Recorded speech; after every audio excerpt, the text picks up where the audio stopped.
Hi students, today we will discuss representation of root 2 on number line. Let us come on the topic. सबसे पहले root 2 का representation समझने के लिए हम पॉजिटिव और नेगेटिव इंटीजर्स को समझेंगे। उसके बाद नेक्स्ट प्रोसेस में इसको रूट 2 का रिप्रेजेंटेशन नंबर लाइन पे करेंगे। सबसे पहले देखिए कि इंटीजर्स का रिप्रेजेंटेशन नंबर लाइन पे कैसे किया जाता है। इंटीजर्स टू प्रकार के होते हैं, टू टाइप के होते हैं। एक होता है पॉजिटिव इंटीजर्स, दूसरा होता है नेगेटिव इंटीजर्स। मान लीजिए कि आपकी ये नंबर लाइन हो गई, ये आपकी नंबर लाइन हो गई और ये आपका हो गया 0। तो अगर हम नंबर लाइन पे इंटीजर्स को रिप्रेजेंट करने के लिए क्या कहते हैं कि पॉजिटिव जो इंटीजर्स होते हैं, यानी कि 0 के जो राइट साइड होता है, ये आपका राइट साइड हो गया और ये क्या हो गया, लेफ्ट साइड हो गया। तो 0 के राइट साइड में जैसे जैसे बढ़ते जाते हैं, मान लीजिए कि 0 के बाद यहाँ पे 1 आएगा, इधर आएगा, फिर उसके बाद में 2 आएगा, फिर नेक्स्ट क्या आएगा 3 आएगा, इस प्रकार से बढ़ता चला जाएगा। तो इस साइड को यानी कि राइट साइड की तरफ ये एरो बताता है कि इस साइड को जैसे जैसे बढ़ते जाएंगे हमको क्या मिलता जाएगा, पॉजिटिव इंटीजर्स।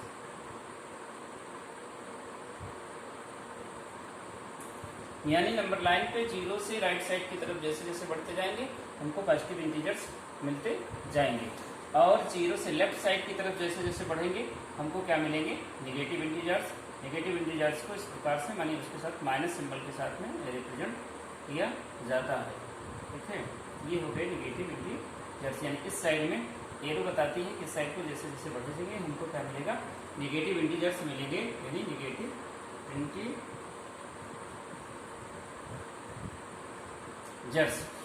इस प्रकार जो है नंबर लाइन पे इंटीजर्स को रिप्रेजेंट किया जाता है। इंटीजर्स का रिप्रेजेंटेशन आने के बाद अब हम रूट 2 को रिप्रेजेंटेशन नंबर लाइन पे देखेंगे कि कैसे हम रूट 2 को नंबर लाइन पे रिप्रेजेंट करेंगे। तो सबसे पहले क्या कर देते हैं कि नंबर लाइन को ड्रा करते हैं। ये तो हो गया आपका रिप्रेजेंटेशन इंटीजर्स का नंबर लाइन पे। फिर क्या करते हैं, रूट 2 का रिप्रेजेंटेशन समझते हैं। ये समझ जाने के बाद रूट 2 को किस प्रकार से नंबर लाइन पे रिप्रेजेंट किया जाएगा उसके बारे में हम जानते हैं। तो मान लीजिए कि हम सबसे पहले क्या करते हैं, नंबर लाइन को ड्रा करते हैं। मान लीजिए कि ये आपकी हो गई नंबर लाइन, ये नंबर लाइन हो गई, और मान लीजिए कि ये क्या हो गया कि नंबर लाइन के बाद ये मान लीजिए कि आपका पॉइंट हो गया 0, और उसके बाद में यहाँ पे आपका हो गया 1, ये हो गया 2, ये हो गया 3, ये हो गया 4। इस तरह से नंबर लाइन पे राइट साइड की तरफ को हम बढ़ते जाते हैं।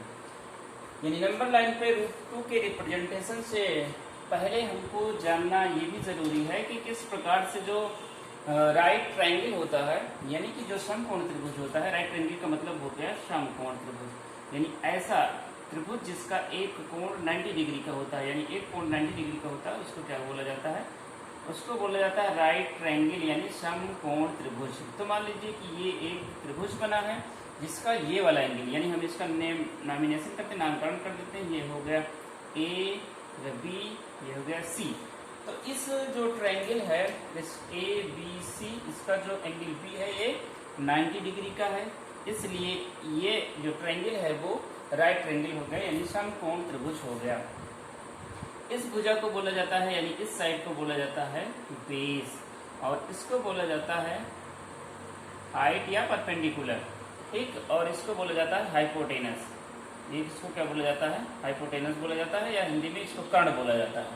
तो क्या करते हैं कि इसकी प्रॉपर्टी होती है कि जो हाइपोटेनस होती है, यानी एसी का जो स्क्वायर होगा, यानी हाइपोटेनस का जो स्क्वायर होगा वो हाइट और बेस के स्क्वायर के इक्वल होगा, यानी कि ए बी का स्क्वायर प्लस का बी सी का स्क्वायर। इसकी हेल्प से अगर हमको ए सी को फाइंड करना हो, यानी इसको फाइंड करना हो, तो क्या हो जाएगा, A C is equal to under root के अंदर ए बी का स्क्वायर प्लस का बी सी का स्क्वायर। अगर हम मान लेते हैं कि जो बेस है ये 1 है और अगर हाइट भी अगर 1 है, तो अगर ये दोनों 1 है तो हमें क्या मिल जाएगा, यानी यहाँ पे हम देखते हैं कि 1 का स्क्वायर और प्लस ये भी 1 का square, this equal to root 2 हो गया। यानी अगर बात करते हैं AC का रिप्रेजेंटेशन, यानी यही जो है अगर हम इसका रिप्रेजेंटेशन जो है कर दें तो ये जो साइड आएगी हमको √2 मिलेगी। अगर इसी को ट्रायंगल को उठा करके अगर हम इस पे सेट कर दें तो √2 हमको मिल जाएगा जो नंबर लाइन पे जिसका रिप्रेजेंटेशन किया जा रहा है। तो सबसे पहले क्या करते हैं, इस पे देखते हैं क्या करते हैं। पॉइंट जो 1 है इसको सेंटर मान करके एक हम क्या लगा देते हैं, एक कंपास की हेल्प से एक आर्क लगा देते हैं। फिर इस पे क्या कर देते हैं, 90 डिग्री का एंगल बना लेते हैं, यानी कि ये आपका इस तरह से बन गया 90 डिग्री का एंगल बन गया। अब 90 डिग्री का एंगल बन गया तो हमको पता है कि यहाँ से जो यहाँ तक की डिस्टेंस दी गई है ये तो 1 है ही, ये 1 दी गई है। पहले से यहाँ तक की डिस्टेंस क्या दी गई है, 1 दे दी गई है और ये 90 डिग्री का एंगल भी हमको मिल गया है। ठीक, अब यहाँ से अगर हम 1 यानी इतनी डिस्टेंस जितनी ये है इतनी डिस्टेंस क्या कर लेते हैं, यहाँ से कट कर लेते हैं। तो यानी कि ये तो 1 है ही और ये भी 1 हो गया और ये एक राइट ट्रायंगल बन गया। इसको क्या कर लेते हैं, इससे हम हिला देते हैं। अब यही चीज़ें हमको ये जो A पॉइंट था ये मिल गया और B पॉइंट ये मिल गया और C पॉइंट ये मिल गया। ठीक, यानी ABC एक राइट ट्रायंगल मिल गया और इसकी जो वैल्यू है, अब इसका वैल्यू निकालेंगे। अभी जो हम वैल्यू यहाँ पे फाइंड किए थे इसका, ये √2 मिल गई हमको नंबर लाइन पे।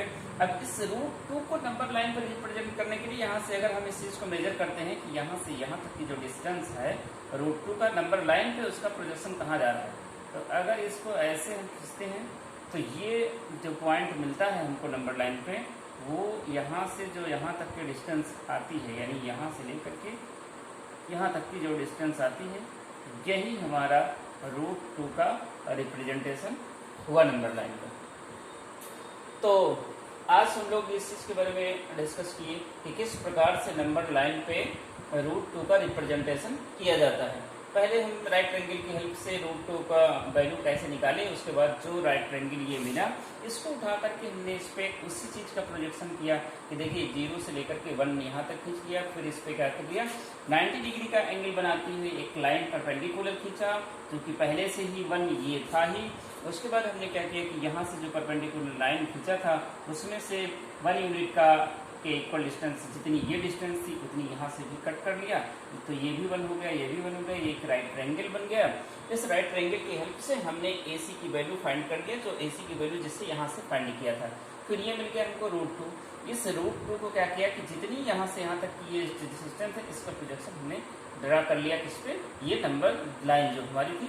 इस प्रकार से हम √2 का रिप्रेजेंटेशन नंबर लाइन पे कर सकते हैं। That's I hope that you will have understood about the representation of √2 on number line. Thanks, all of you.